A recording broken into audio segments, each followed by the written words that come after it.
Although crew members on board ferries are trained to handle emergency situations, your chances of survival is much higher if you know what to do in an emergency. Once on board the ship, you found your seat. The first thing is you look at, when the seat in front is empty, you got a seat belt. So you have to put on the seat belt. Tighten it. Wearing the seat belt prevents you from falling forward if the ferry comes to a halt unexpectedly. And the next thing you do, you're supposed to look at the safety on board card. The safety on board card can usually be found in the side pockets of your seat or in the seat pockets in front of you. If you don't see the card, look around for evacuation plans and exit signs around the ferry. Inside this safety on board card to provide two main information. One is which zone you are for your evacuation purpose. So you know during emergency where you're going to embark your life raft. Each color zone has a specific corresponding life raft. The other side is teaching you how to put on the life jacket.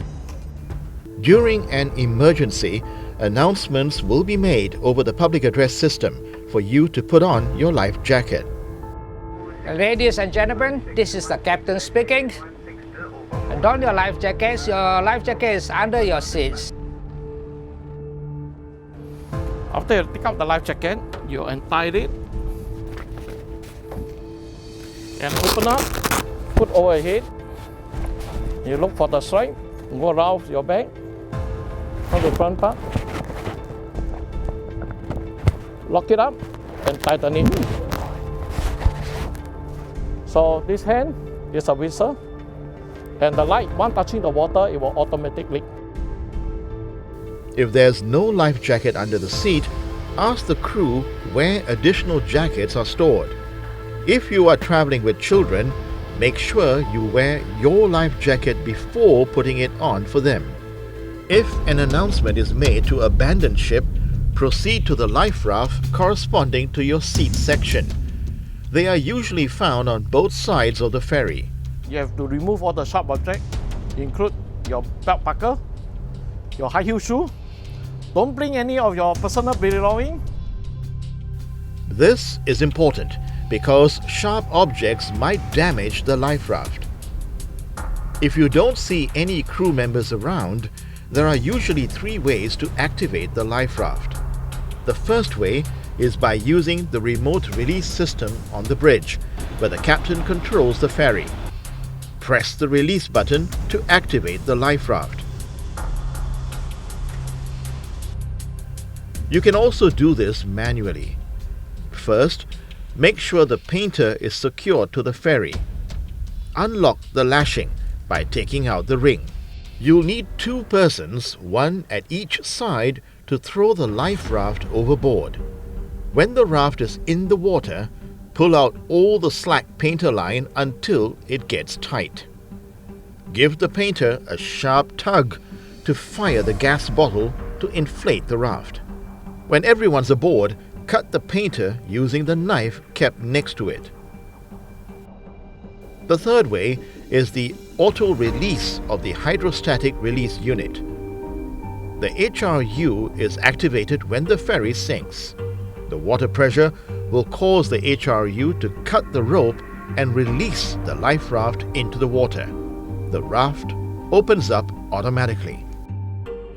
Once the life raft is inside the water and activated, the painter line is still holding by the crew, and they will shift the life raft to the disembarkation point.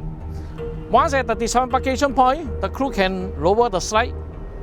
So the passengers, one of the crew will go down to the life raft first. He is prepared to receive the passengers who slide down from the slide. Okay, so the lady, children, and disabled will disembark the ship first. Then the other crew will stand on board the station to guide the people who take his turn to go down to the slide or go down to the life raft. If you can't find a rope, slide, or ladder, do not jump directly into the raft. You might get injured.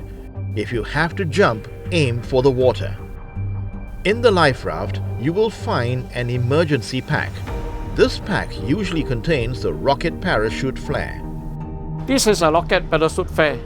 It is supposed to activate by the trained personnel, which is a ship crew, to activate this at night. It will throw out a red flare on top to show a distress signal. The crew will bring 2 additional items with them to aid search and rescue.